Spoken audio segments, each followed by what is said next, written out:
Hello everyone, this is the Sports Spiral, and today I'm going to review week 15 of college football. This week I was decent with my picks, nothing fantastic. There were a few upsets this week. I was 7-3, that was my record.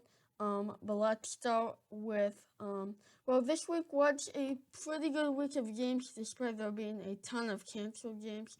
But let's start with, Alabama versus Arkansas. For the first few minutes, Alabama got off to a slow start. They were tied 3-3, but then Mac Jones and the Alabama offense tore through Arkansas 52-3. I expected Alabama to score around 52, but I thought Arkansas could put up some more points. They used both Felipe Franks and KJ Jefferson, I believe, but mostly Felipe Franks.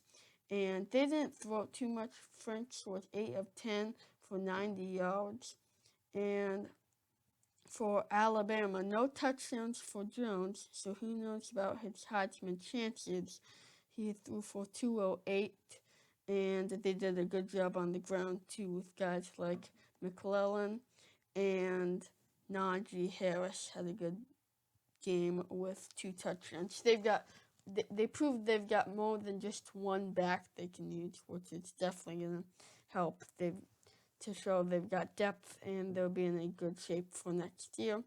And so yeah, Alabama all over Arkansas 52-3. Alabama is looking really good this year. I've said that 1,000 times already. So Georgia played a close one with Missouri in the first half, but then they pulled away big, 49-14. JT Daniels is looking really good for the Bulldogs. He had 16 of 27 for 299 yards and 3 touchdowns.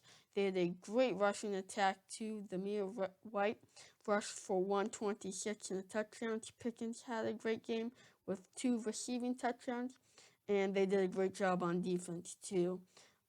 Missouri, I did think they were a little overrated. I think it made sense that they were 25th, but I knew it was.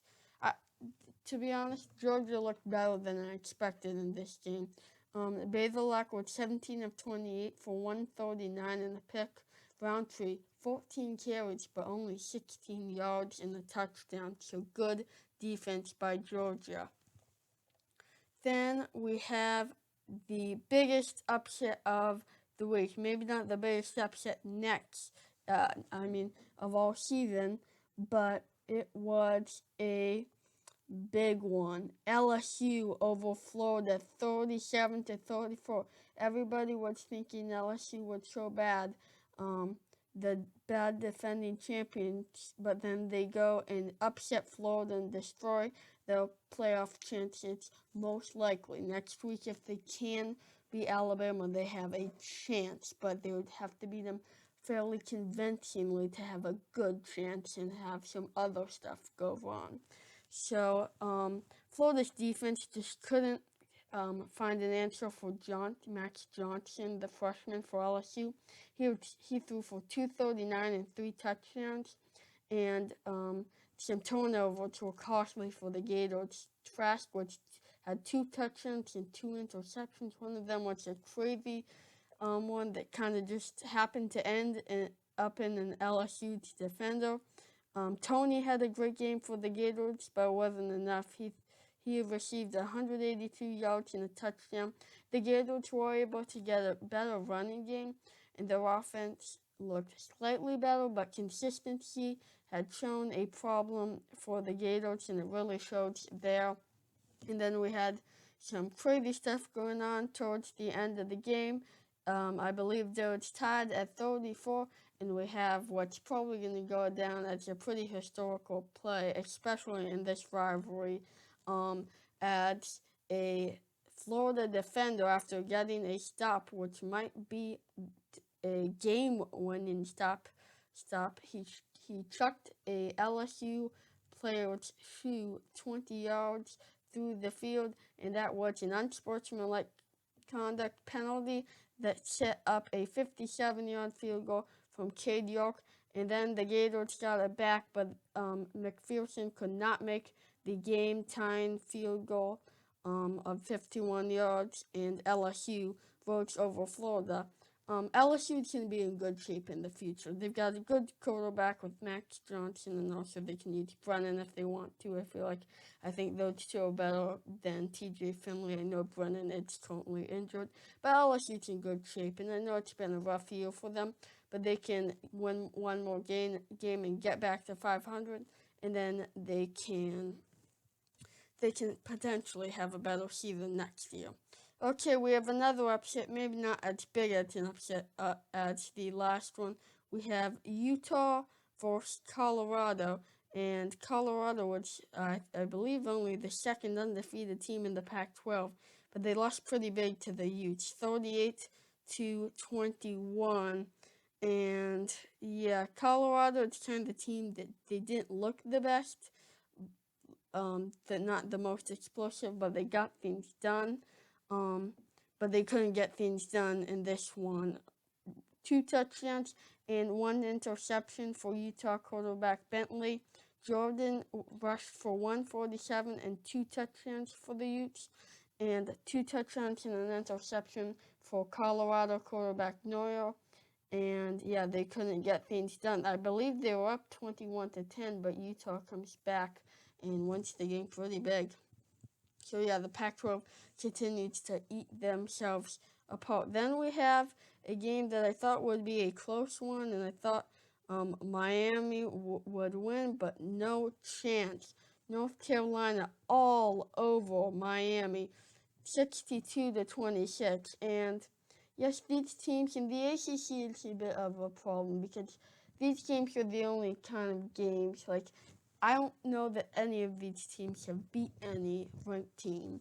And maybe, yeah, I think Miami beat Louisville early on the season when they were ranked, but Louisville, it's no good. So, yeah, the ACC is quite an interesting debate because you kind of have a sharp divide between Clemson and Notre Dame and then the other teams. I think North Carolina would be the next best team, though. Howard threw for a touchdown, but the rushing game gives North Carolina the victory. 308 yards and 2 touchdowns for Carter, and I believe Williams had a great game as well. Oh, yes, he had 23 carries for 236 and 3 touchdowns. An amazing game from the North Carolina running backs, and Miami didn't have too much of an answer. This one was over. It was just North Carolina started with a big lead, and Miami couldn't catch up. Keene threw for 2 touchdowns and an interception and rushed for 53 yards, but none of it was enough to stop the high-powered North Carolina offense, and Miami moves to 8-2 with the loss. Okay, then we have Wisconsin versus Iowa, which I thought was going to be a closer game, but Wisconsin's offense continued to struggle, and they lose this one 28-7. Yeah, you can't allow 28 points because we know your offense isn't the best. Morris throws for an interception. They can't get too much with the running game. Patrick throws for 2 touchdowns for Iowa, and Goodson rushes for another for the Hawkeyes. The Hawkeyes are looking like a good team. I don't think they're quite as good as Northwestern, though. They're not going to be able to get in that conference championships. We have the conference championships next week, so that's going to be a nice slate. Then we have Oklahoma State and Baylor, and I said in the picks and preview video that I thought Baylor could keep this one close because Oklahoma State has been struggling on both sides of the ball recently, but that was not the case today. 42-3 Oklahoma State all over the Baylor Bears. 3 touchdowns and 2 interceptions for Oklahoma State quarterback Sanders. 3 touchdowns for the running back Richardson. I don't think they could use Chuba Hubbard because he opted out the rest of the season.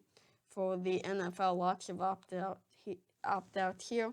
And they did a good job bottling up Brewer. He was only able to throw for 68 yards for the Bears, and Oklahoma State all over Baylor in that one. Okay, Penn State, they were down at this game. Then they tied it and went up big. So they win the game 39-24. At one point, they were down 21-10, I think. So, yeah, but then they came back and won by 15.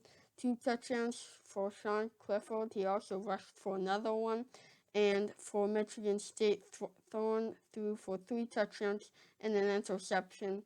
And Penn State is starting to come back here. Who knows about their future, though it still seems like it is a little skeptical. Then we had USC versus UCLA, and at many points of this game, it looked like UCLA was definitely going to win. It was a back and forth game, just like the Florida LSU one, an exciting game. And yeah, I believe UCLA was up 28-10 at one point, and then USC comes back. 5 touchdowns and 2 interceptions for Slovis, and for UCLA, Thompson Robinson threw for 4 touchdowns and 2 interceptions. For USC, Malapai, 110 yards and a touchdown to help carry them to victory. But I don't think USC can make it in the playoffs. It's obvious that the Pac-12 is not very good this year, even if they might have a short season. So, yeah. Then we have Auburn and Mississippi State. And this was a pretty good win for Auburn. They got it done by 2 touchdowns. Couldn't get too much scoring going. But good defense from them to hold the air raid to just 10 points. Bo Nix was kind of average once again. 15 of 32 for 125 and a touchdown. Not great numbers from him, but they did a good job on defense because Will Rogers only threw for a touchdown and 2 interceptions. Bigsby had a monster game. I didn't know he was gonna play that much because I knew he was banged up a few weeks ago, but I guess he's better now. 26 carries for 192, no touchdowns though, and it was a good game for Auburn. But they fired their coach Gus Malzahn after the win, which is an odd thing. They were 6-4, and I guess they were just disappointed with their season and how their offense has been going, because we know they have a lot of firepower, but maybe it's not being utilized the best. Okay, in other college football news, these are basically the games I didn't pick. Army shuts out Navy in that game 15-0. Those games, the quarterback throws for like 5 times every time. It's like the same game every year, but it is quite a unique game.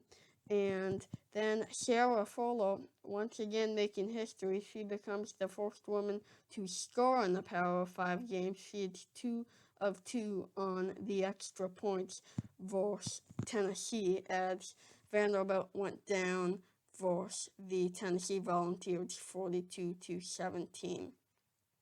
So that is going to do it for this video. Please make sure to subscribe, like, and check out my other channels. And this is the Sports Spiral. Bye.